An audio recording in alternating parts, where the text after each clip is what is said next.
Chapter 22 Mr. Fanshaw. When I was 9, my mother wanted to put me in swimming lessons. I refused. It was a skill I would never need. I was going to be a teacher and stay forever on dry land, I argued. If I had known then that I would one day owe my life to Daphne Leibowitz, that would have been a very different conversation.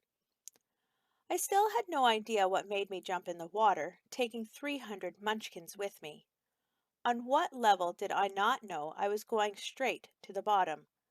But I just left a beautiful example of young people involved in public service work and returned to the spectacle of an aquatic brawl being fought in mountains of multicolored bubbles. Or maybe it was this. My students were younger and smaller, except maybe Xavier, and they were being threatened. Was I proud of them for finding the courage to stand up for themselves and the good work they were trying to accomplish? You bet. Was I sorry that the Y got trashed and was going to be unusable for at least 6 months? Well, okay, that too.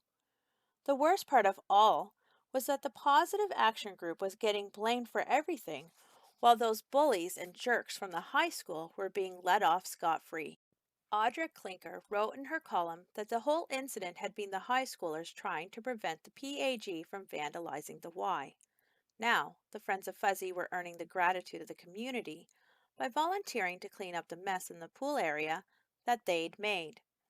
My colleague, Barbara Lederer, wasn't as sympathetic as I'd expected.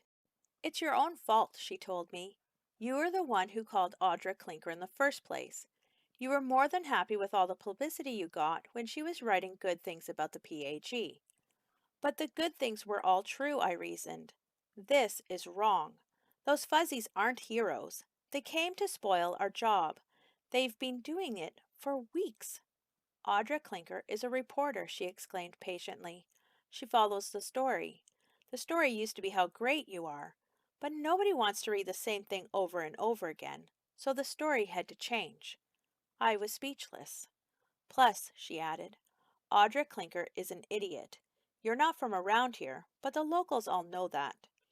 Dr. Lapriere was beyond furious. Do you have any idea how this reflects on the school? Of course I do. But our kids are innocent. Well, the high school says their kids are innocent. I was resentful. The high school is lying. Ask yourself what those teenagers were doing at a closed pool, knowing full well that someone else would be working there. They've been stalking us for a while now. If you just take the time to investigate. I don't want to investigate, he interrupted.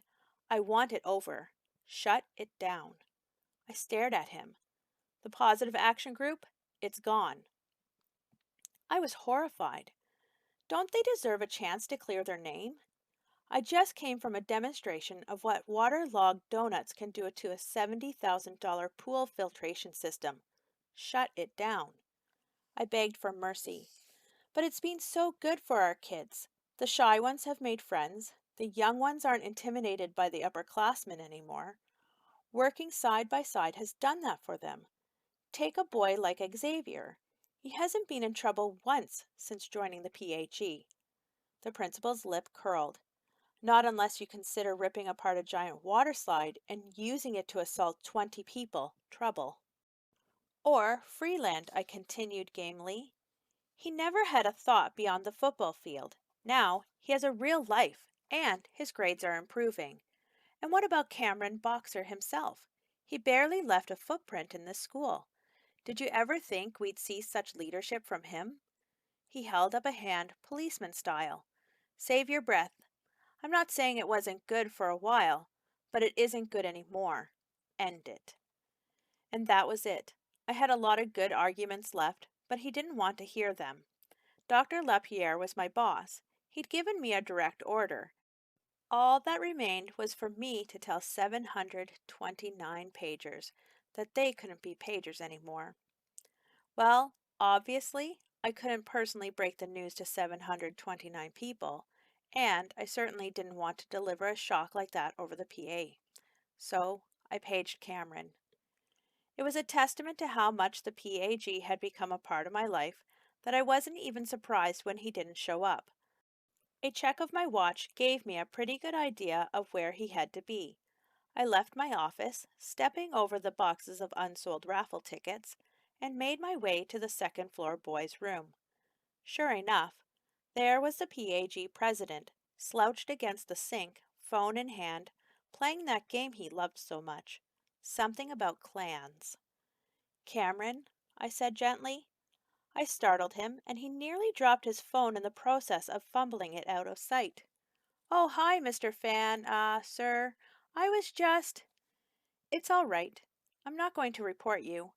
It might have been his legendary politeness that made me overlook his cell phone violation, or maybe it was my heavy heart at what I had to tell him. I've got bad news, Cameron, and I wanted you to be the first to know so you can pass it on to the other members. The Positive Action Group is canceled. It's not going to be allowed to operate anymore. I watched his face as he digested my words. A grimace appeared that sent the corners of his mouth shooting up toward his ears.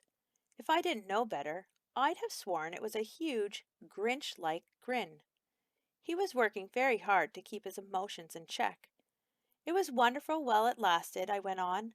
I can't tell you how much I admire what you did for this school, but it's over. I'm sorry. His tight control never wavered. Okay. Okay, I echoed. It seemed like more should be said, but Cameron had always been a man of few words. Fine. We'd do it his way. We shook hands, and I left him there without ordering him back to class. The kid deserved a little time and space to collect his thoughts. The last thing I heard as the bathroom door closed behind me was the flourish of trumpets from his video game.